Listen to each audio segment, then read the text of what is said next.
Something Was Wrong is intended for mature audiences. It discusses topics that can be upsetting and triggering, such as emotional, physical, and sexual violence, suicide, child abuse, and murder. Content warnings for each episode are at the top of episode notes. And confidential and free resources for survivors can be found linked in our episode notes, as well as on our website, somethingwaswrong.com/resources. Some survivor names have been changed for anonymity purposes. Testimony shared by guests on the show is their own and does not necessarily reflect the views of myself, Something Was Wrong, Broken Cycle Media, or Wondery. The podcast and any linked materials should not be construed as medical advice, nor is any of the information a substitute for professional medical expertise or treatment. Thank you so much for listening. You think you know me, you don't know me well at all, at all.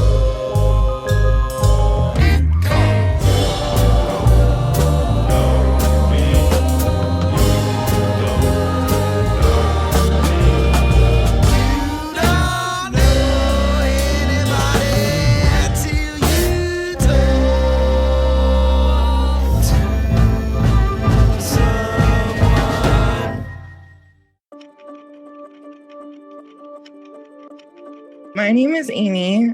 I met Caitlin through Facebook dating. At the time, I thought I was bi-curious or exploring that. I met her the weekend that I was celebrating my 29th birthday.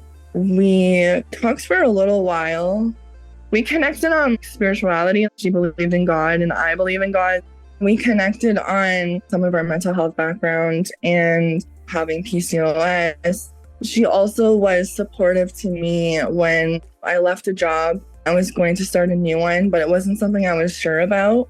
I'm a deep person. I'm an open book. We were just talking about our lives. We continued this on, and then we were supposed to meet on my actual birthday, which was February 3rd, and that would have made it a Friday. However, I ended up having more plans, and every time we would try to hang out, she would come up with an excuse to not come to me. So I had to go to her. I'm about 45 minutes away from where she lived at the time.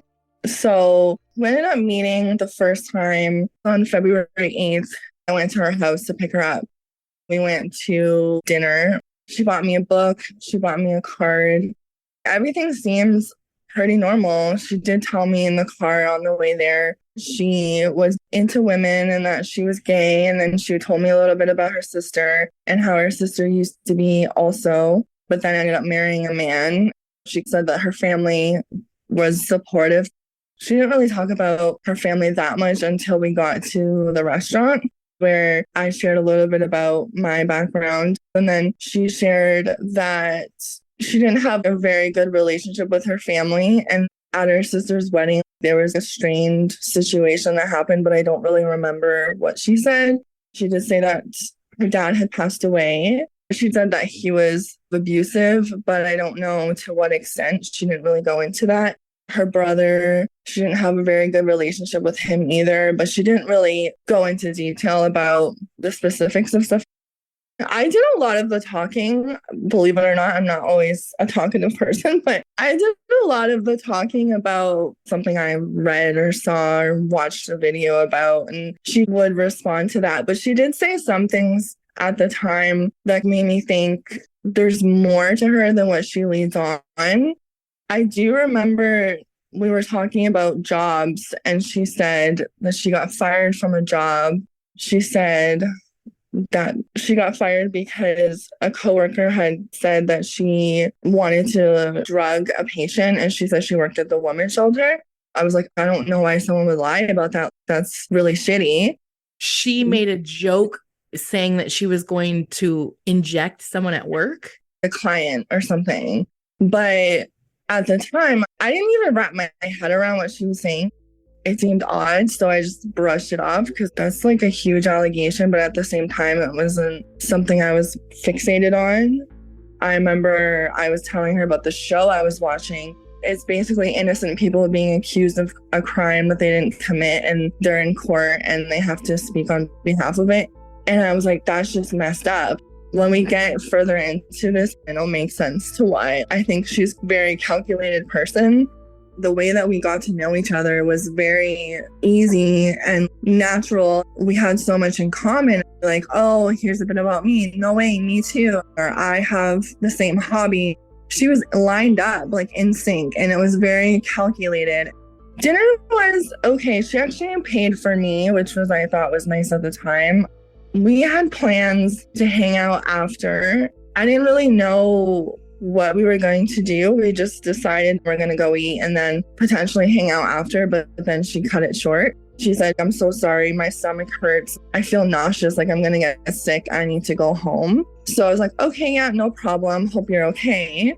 I ended up going home after that. We chatted a lot. We talked pretty regularly throughout the entire day, and then we would kind of stop, and then the next day we would start in the morning, and it was good morning text, and we kind of went quickly into saying babe and love and the little pet names. I say it was moving quickly.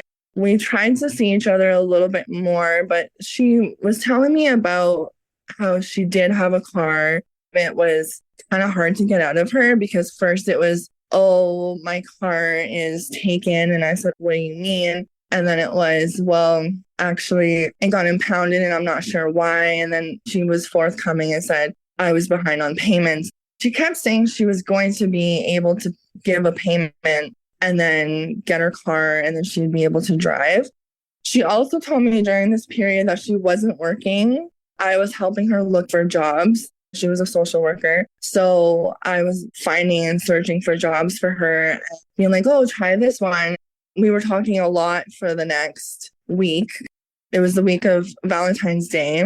A couple days before, she had said she was going to an Airbnb. Her friend was going to take her. She's like, I wish you were here. And I said, yeah, me too, but I can't really afford it. So unfortunately, I can't go. And then she's like, never mind. She sent me a picture of her with a black eye. And she said, my dog jumped up and hit me in the eye or something like that. There was a time where she was hinting that she needed help financially with something. I think it had to do with her car. And me being me, I was like, okay, well, I can help you. And she's like, oh, no, you don't have to. I wasn't working, so I didn't really have an income either. I ended up taking out a small loan. So I gave her a little bit of money to help her out with that. And she did pay me back. I don't know what happened after that with her car, because the next few times I saw her, she still didn't have it. She said she still didn't have enough, and it was just enough to cover something.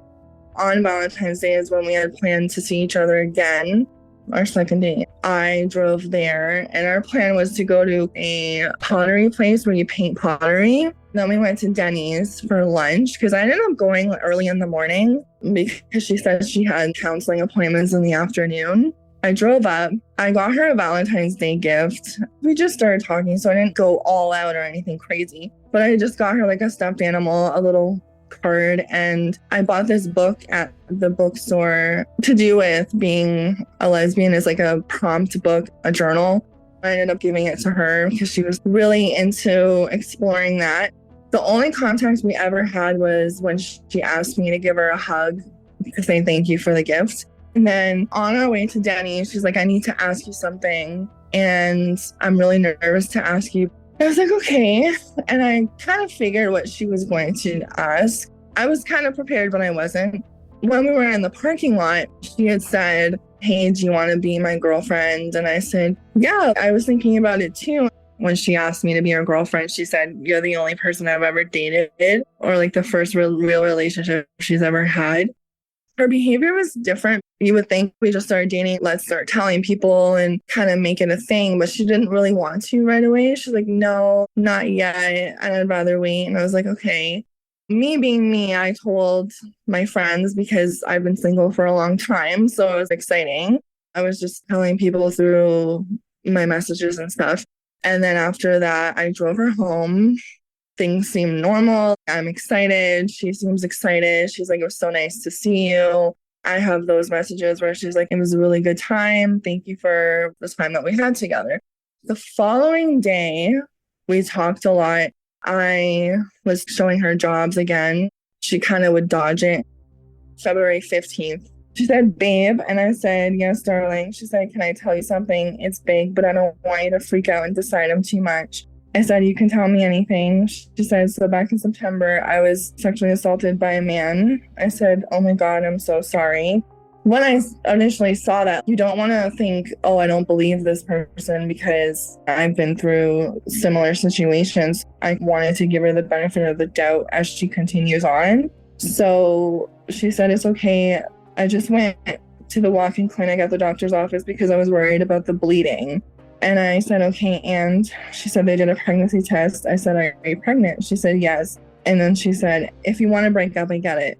I think the way I've always been is I always have that tendency to want to support people right off the bat. So I go straight into that rescue mode. You want to be supportive and be there at someone's side because it's a traumatic situation. So I'm thinking she needs someone to be supportive to her.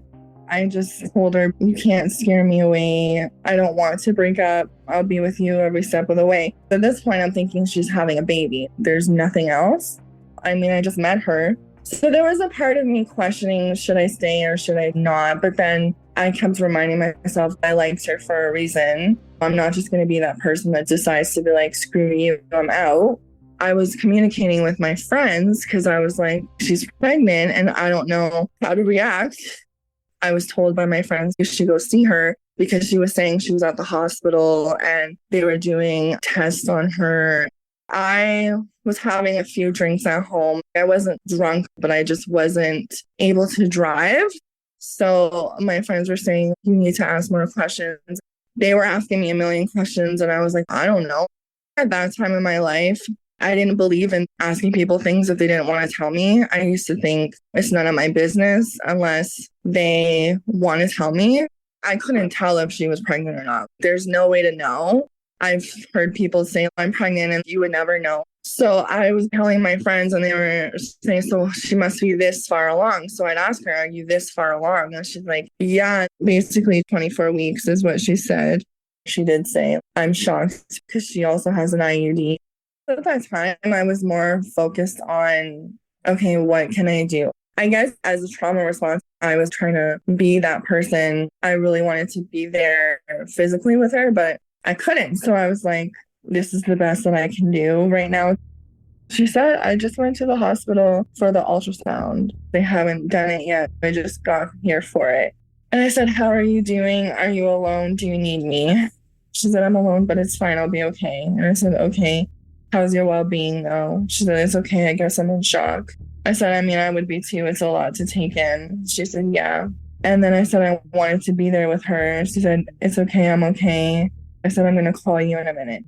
What she says next kind of made me raise an eyebrow because she was like, am I in trouble? It just kind of felt like it didn't seem real, but my thinking, I was like, I don't want to question her because I don't know what she's going through potentially. She said, okay, I'm going for my ultrasound and can't have my phone. I'll call you after, babe. I said, okay, babe, I'm here. And then she said, sorry.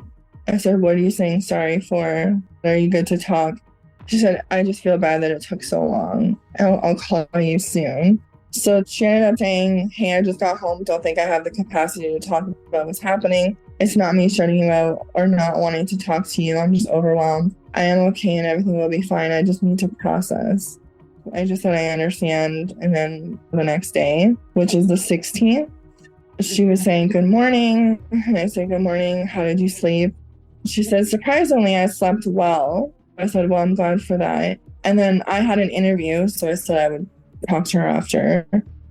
I said, how are you really doing? What is your thought process? Where is your brain at? Are you thinking of keeping the baby, adoption? This must be extremely difficult for you, and I'm here for you no matter what. And then she says, well, I found out my ultrasound last night that the baby doesn't have a heartbeat, and that's why I was bleeding. So I have to deliver her this weekend. I said, does anyone else know? You really shouldn't be alone to do that. She said, my friend knows and is coming with me.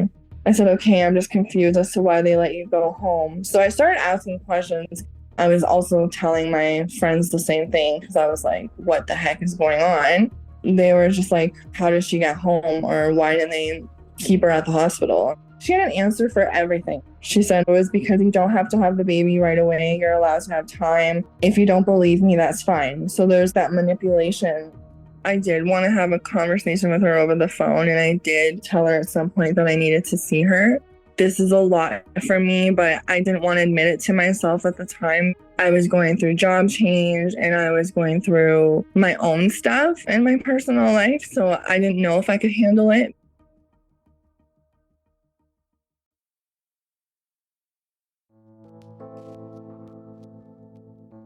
Originally, she said her friend was going with her and not to worry, you don't need to come. So I was like, okay, I'm here on standby if you need me. And then in an instant, she said, okay, my friend, she has the flu, so she can't come.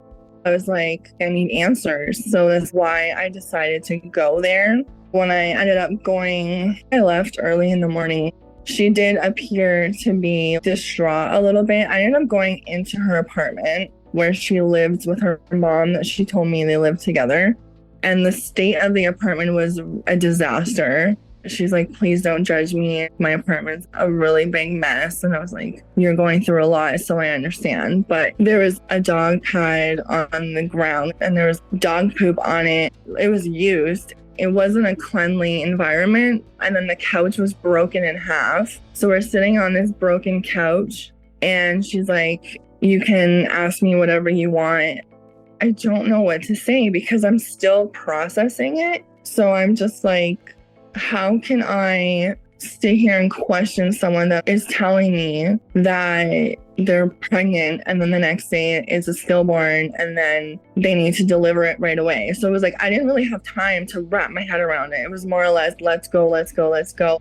Then she's telling me that she's not feeling well. She said, I have to deliver this baby. And I'm like, okay, well, let's go to the hospital here. She's like, oh, I can't. They don't specialize in stillborn births. So I said, okay, well, where do you have to go? And then she stated the location, which was an hour from where I live.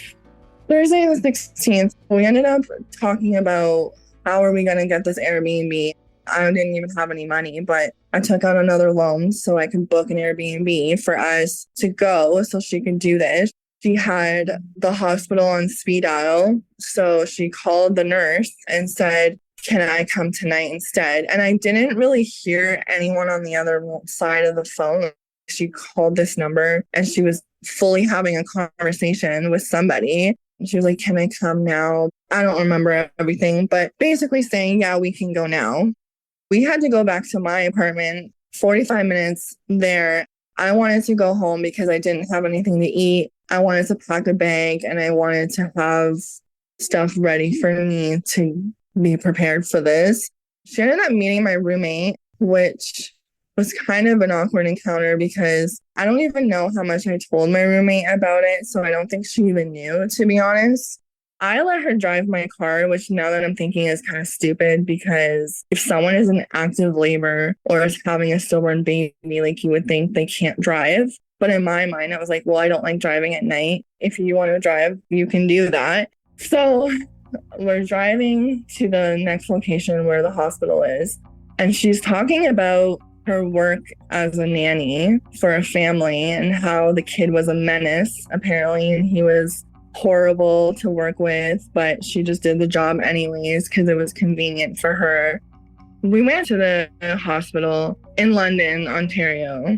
She went in, she's like, I think she said 4 centimeters. She was crying, not bawling her eyes out, but she was crying. You can tell she was under distress. I was trying to be comforting and just saying, I'm sorry that you're going through this. And then that's when we went to the Airbnb. I started making food and I'm like, you need to eat something. I don't know how long it's been since we both ate. I'm making us dinner. She's like, I'm probably not going to eat anything. My stomach hurts. And then this is what was a red flag to me because she was asking to take my car to go back to the hospital. And I was like, why do you want my car? The food was already on in the frying pan.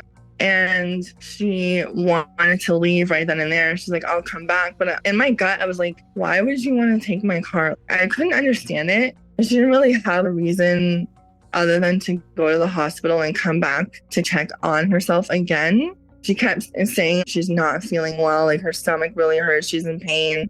So I'm just like, okay, well, we can go as soon as you get this food cooked, so I'm not leaving it on the burner. But after the food was done, I said, sorry, I'm not letting you drive my car.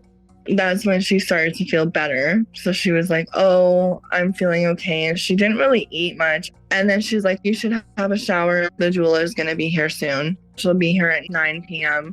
She had put on the episode of Grey's Anatomy where April has a stillborn baby. And she's like, oh, I want to watch this. It's kind of twisted, but it's just my sense of humor to kind of get me through this. I thought maybe that was her way of dealing with it. But I didn't really respond to it. I believe it was still on when the doula came. My name is Amy S. I am a doula, an advocate. I came to doula work because it was a burning passion. I always knew that I wanted to be a doula, even when I didn't actually know what a doula was. When I was in high school, I was probably like 16, and somewhere on the internet, I came across a doula training and just knew that one day I would do that right alongside being a yoga teacher. So at 30, I became a doula and a yoga teacher. I'm Indigenous. I am Woodland Cree and Métis. My ancestors signed Treaty 6, and in the 60s, my biological father and all of his siblings were scooped by the government, and they were either put in foster care homes or day school programs, the residential schools within Canada. I was removed from my family. I didn't get to grow up knowing them, but I found out that my great-grandmother was an Indigenous midwife. And it's really cool to me because I've just always felt called to this work, and knowing that someone in my family was also within this scope of providing these services has been a big part of my reconnection journey to my Indigenous family and building those connections. And now I kind of have deeper meaning as to what this work means for me. Caitlin texted me in February of 2023 asking if I still provide loss support.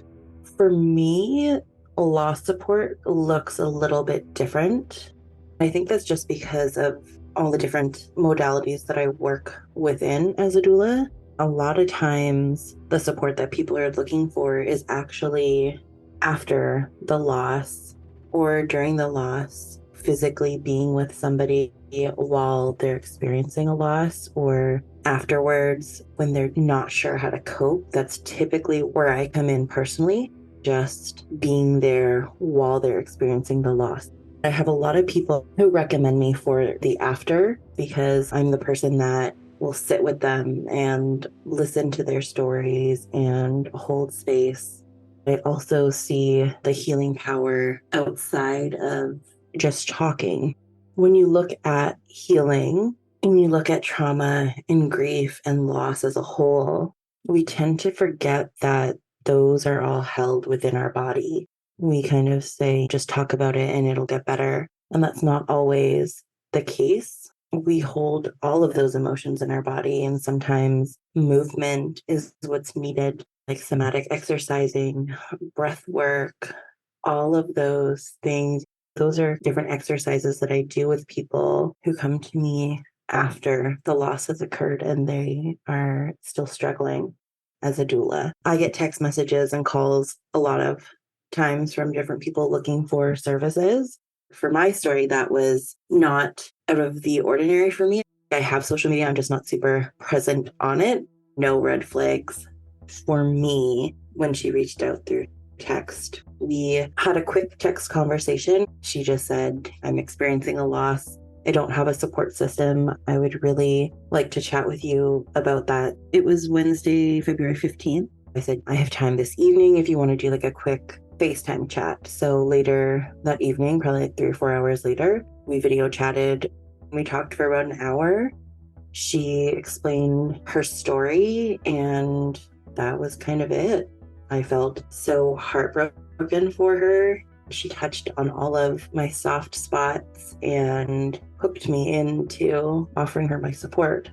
When we initially spoke, during that first conversation, she told me that she was a student at King's College here at Western.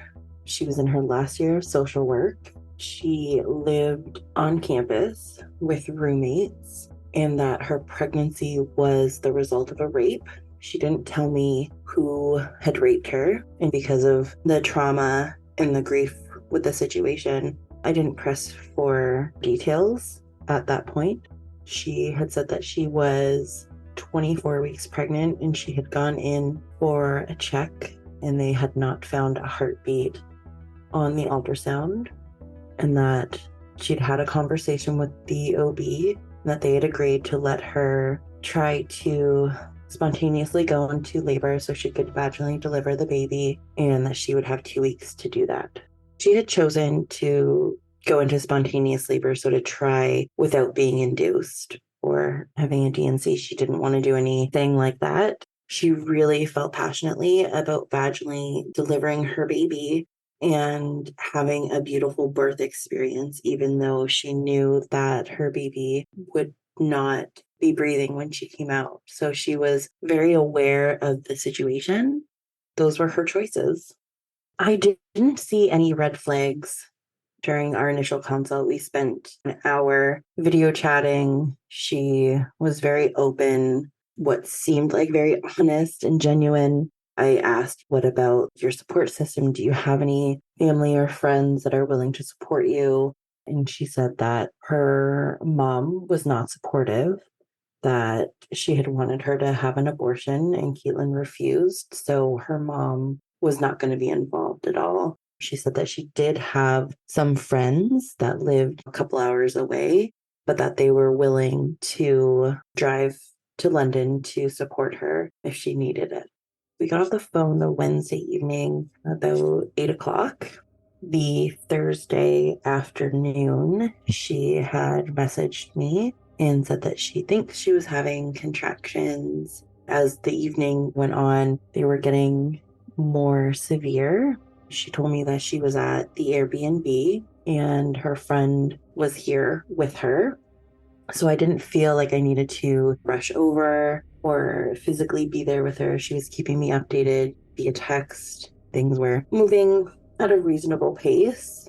Then on the Thursday evening, about 9:30, she texted me saying that they were getting really intense and she wasn't sure that she could handle the pain. So I asked her if she wanted me to come over. And she was like, are you sure you're not going to be upset with me having to come over? Very apologetic.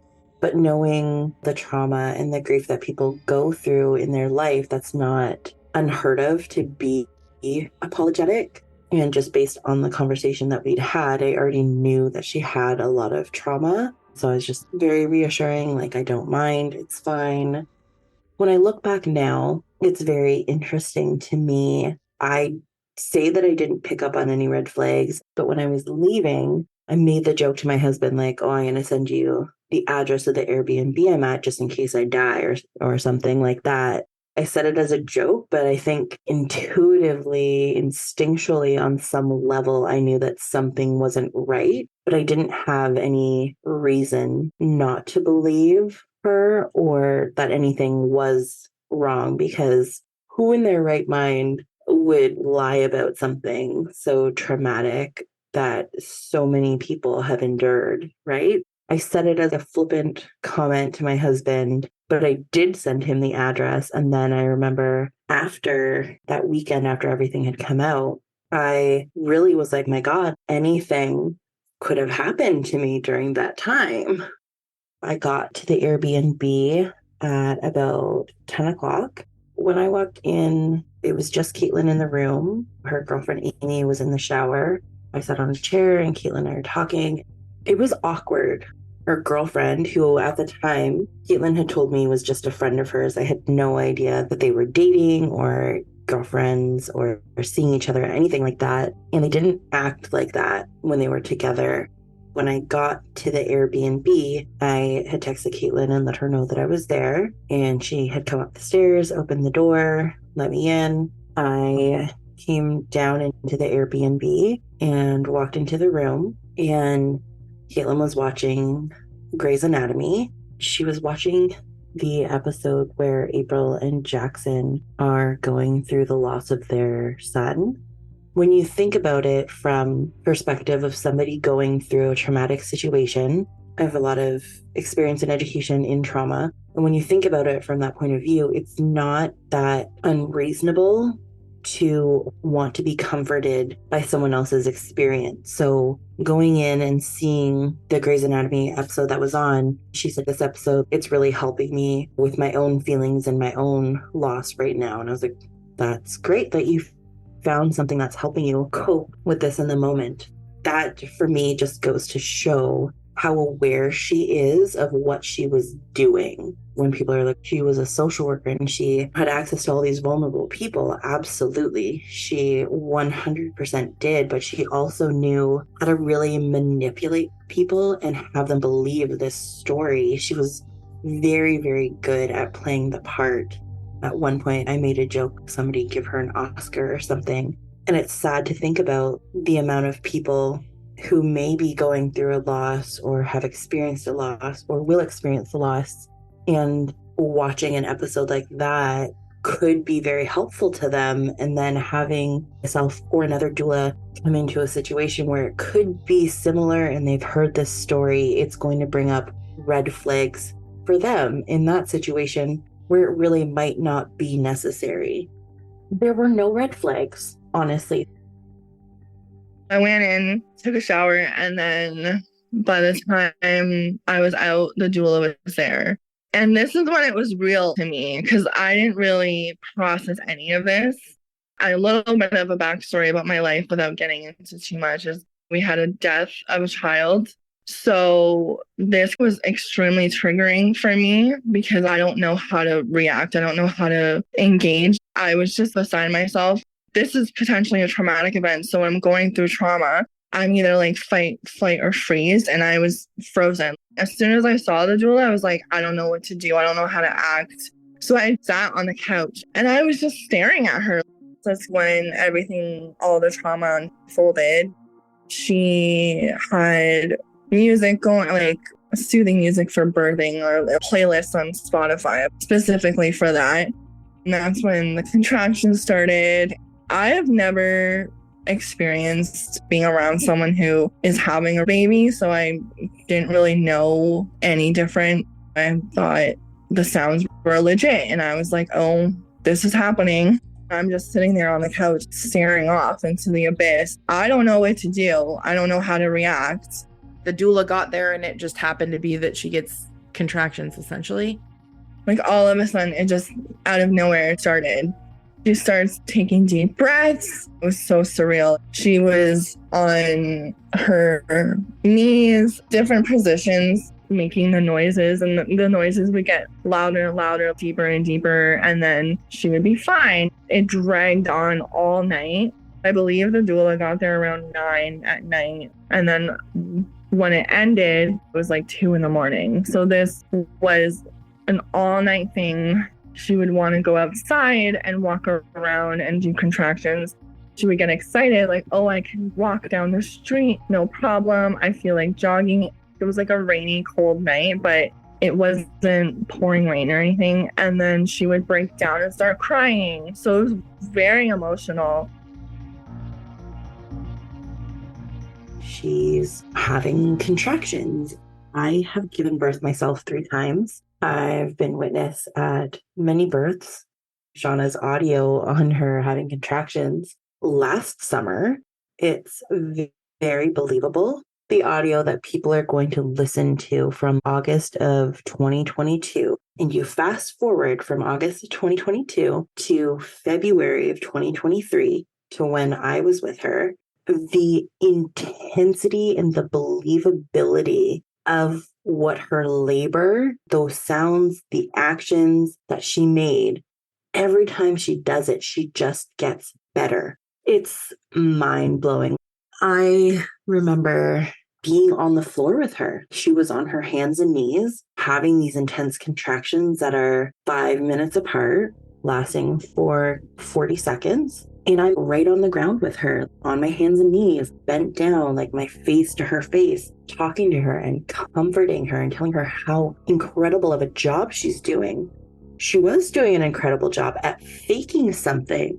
It blows my mind how real it seemed when all of this came out. There were a lot of people who were like, well, how could you tell that it wasn't real?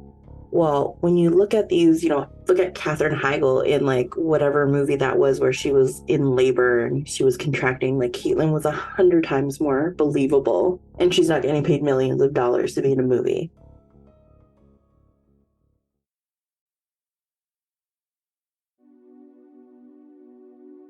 I only spent 4 hours in person with her.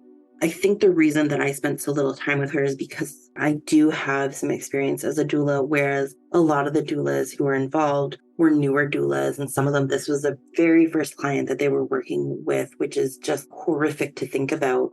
I'm very good at setting boundaries. So when I was with her, we were moving around. She was squatting. She was hot. So she's taking her shirt off. She's down on the ground. I'm, rubbing her back and comforting her and talking to her. At one point, her girlfriend, Amy, and I were both sitting on either side of the bed. And she was sitting there just crying on this bed because she couldn't do this. And her contractions had kind of stopped at that point. We had the discussion about going to the hospital to get checked out. Her labor started to stall, which is not unheard of, especially if you have trauma around a hospital, which she said she had, trauma around the pregnancy, which she had. It was the result of a rape. Like, that's already traumatic as it is. And then the thought of having to vaginally birth a baby who's not going to be alive when they come out, all of those things in once, it makes sense that labor would stall. Once I got her calm and she was comforted, we went outside for a walk. We were doing the curb walking. That's when you walk along the curb, one leg up on the curb, one on the road, to try and open your pelvis. Her contractions started to pick up there. Her girlfriend Amy was supporting her, and I was walking alongside them, and it's raining outside. I was hesitant because I believed that the doula was her friend. And I was like, I'm being punked right now. I got the impression that they talked before because they were talking about, oh, how's your family? Stuff like that. So I'm like, oh, maybe they know each other. I seriously thought, because she was saying, oh, my friend was supposed to come up that weekend, but she got sick with the flu. So I'm like, maybe that this is the girl with the flu and this is some kind of a joke. At the time, I was like, I don't know what's going on. The doula seemed, in my opinion, fantastic with her. She was getting on her level on the ground, holding her hand, doing deep breaths with her, counting down the contractions on her phone to time them. She seemed very knowledgeable. So that's where I was like, well, maybe this is a real doula and I'm just reading too much into it. And then when I saw that, then I was like, okay, so I kind of would get down with her and like I would rub Caitlin's arm or hair and then holding her hand when we were outside and she was doing contractions. That's the most contact I did. Near the end, I was like, okay, I need to be in this 100% because in the beginning, I was just like, is this really happening? Is this real? But just going through my responses of the fight, flight, and freeze. And that's where I was frozen. And then throughout the night, I started to feel a little more comfortable with being supportive.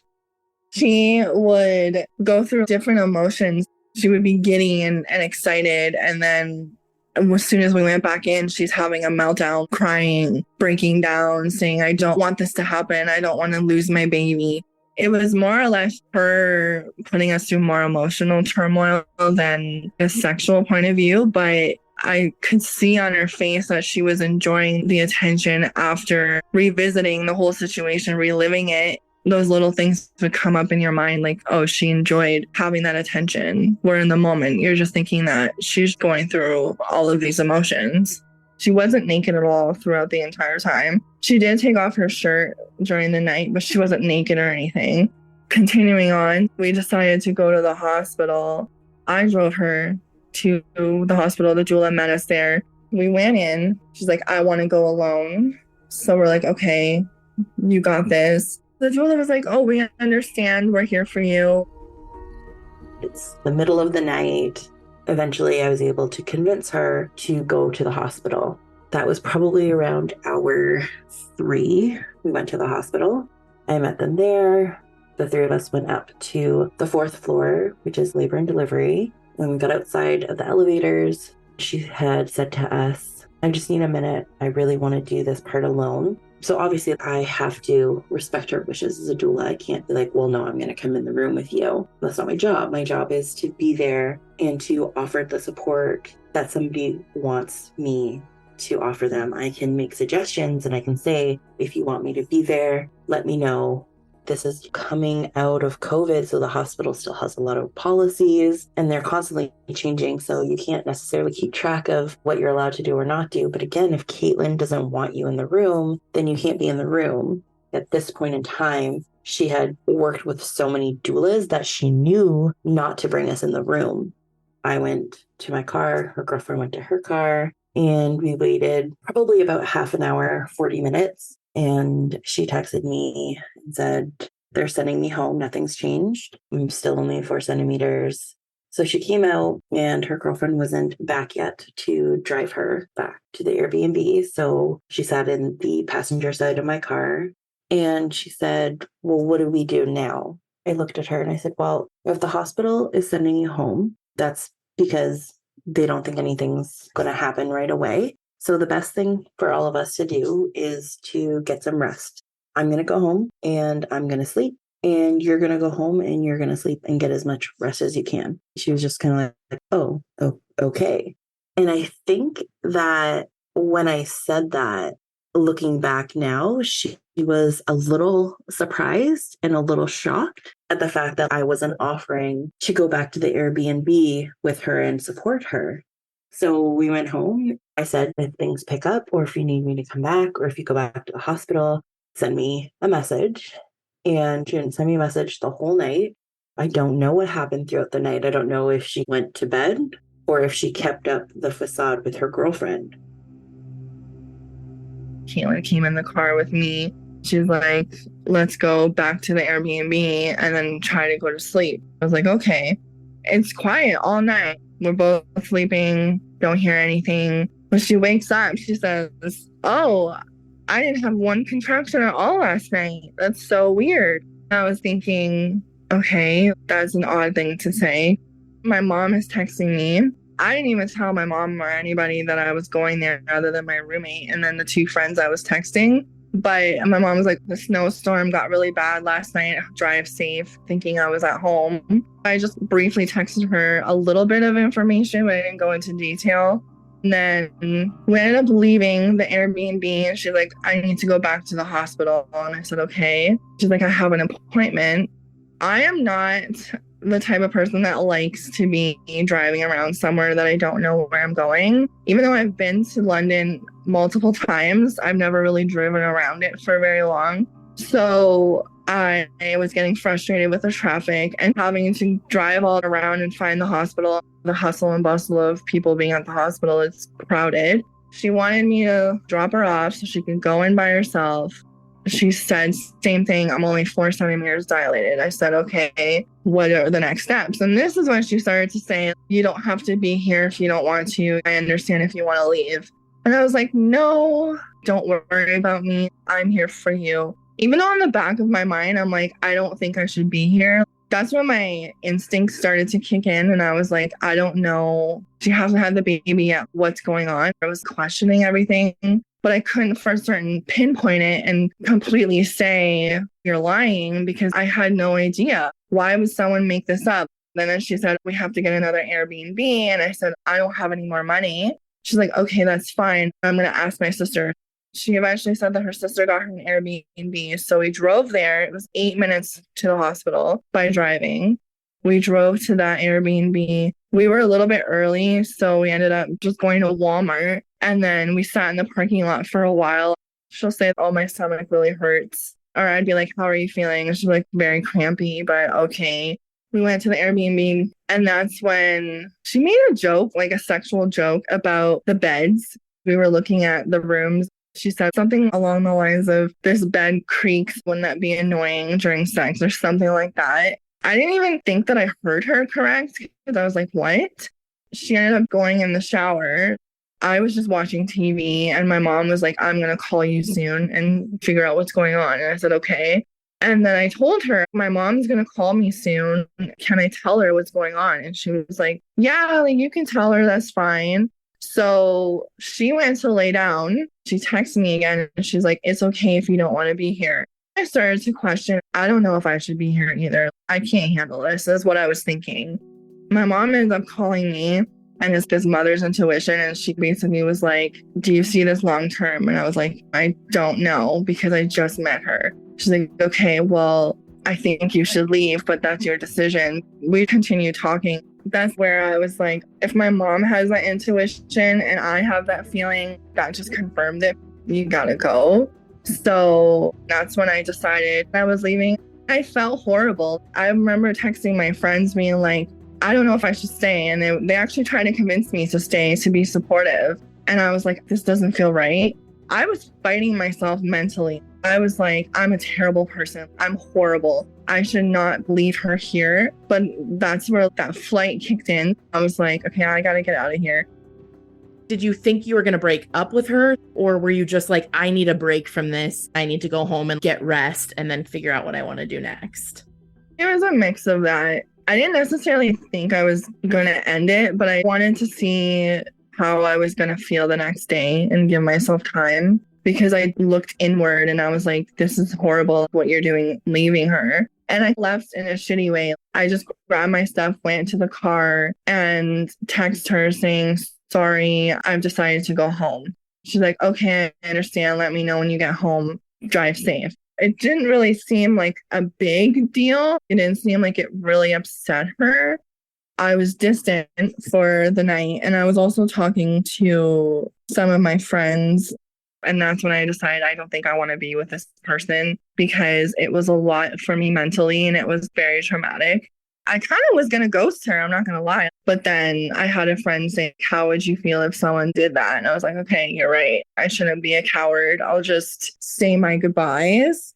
So I said to her the next day, I said, hey, sorry, I've been so distant. I was just trying to process everything. I know it must be really hard for you. I really thought that I could give you what you needed. I don't think I can. I'm sorry that happened to you, which I really meant this message and everything I was saying. I said, if it means anything to you, you're the strongest person I know or I've ever met. And I really mean that. Keep your head up. Take your time to heal. Allow yourself some time to feel your feelings. My heart really goes out to you. I just don't think I can be the person you deserve to have with you through this process. I apologize for the way I left. I should have said goodbye properly. Forgive me for that. Anyways, I don't expect you to respond. I just didn't want to leave things left unsaid. And then she responded the next day saying, is this you breaking up with me? And then I said, I can't give you what you need is what I'm saying. She said, you've made it clear it's what you want. And then I just said, okay. And I didn't talk to her since. The last time was February 19th. No contact, haven't reached out to her, haven't checked in, nothing. At this point, I just wanted to remove myself from the situation. The communication that Caitlin and I had on the Friday was I had to be at work and I wasn't available over the weekend. So I was trying to find a backup doula for her. So I had a backup doula who was going to go and support her. I talked to her on the Wednesday and I said, hey, I have this client. I might need a backup. Are you available? And she was like, yep, that's fine. And the Friday morning, I was like, I feel really bad. She still hasn't had this baby. And she was just like, oh, okay. Then I texted her later on in the morning and I just said, I think that she might need you today. And I never got a response back. I sent her a couple messages and this other doula just kind of ghosted me. I didn't hear from them for months after this happened. And I don't even know if I shared this with a lot of people, but it turns out that Caitlin had actually done this to her or something similar to her in 2021 is what this person had told me when we finally talked months later. We had one small chat, but it didn't go very deep. We kind of lost touch. I'm just assuming it was too familiar. I had those thoughts when I found out from her after Caitlin had done this to her. And I was, for a couple minutes, pretty pissed because I was like, if you knew that somebody was doing this and you stopped responding to me because it was triggering, maybe you should have said something. Maybe I wouldn't have involved another doula, or maybe I would have looked harder, asked some more questions from other people. But at the same time, I can't be mad at her or blame her. She was dealing with her own trauma and her own grief around the situation. So I am assuming that the situation was just really triggering for her and that she kind of shut down, couldn't deal with it. And so she just didn't answer me and didn't put herself in that situation. When I wasn't getting a response the Friday morning from her, I started reaching out to other local doulas in the area that I knew, trying to find somebody that was supporting people through loss. It was hard because over COVID, a lot of people stopped doing doula work or they were only doing certain things. So it took me a while. One of my doula friends reached out to one of the doulas that worked under her and asked her if she was available. She had supported people through loss before. So her and I chatted, and that turned out to be Audrey. Next time on Something Was Wrong. A doula in my community had messaged a couple of other doulas. She happened to message the agency that I worked for. My initial thought was Caitlin. I was like, is she okay? Did she pass away? I get there and I parked, and she had texted me something. I believe the text was, "The door is open. I will probably be naked when you come in."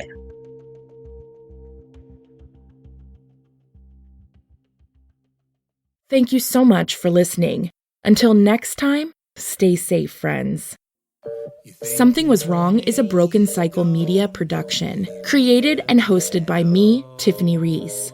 If you'd like to support the show further, you can share episodes with your loved ones, leave a positive review, or follow Something Was Wrong on Instagram at Something Was Wrong Podcast. Our theme song was composed by Glad Rags. Check out their album, Wonder Under. Thank you so much.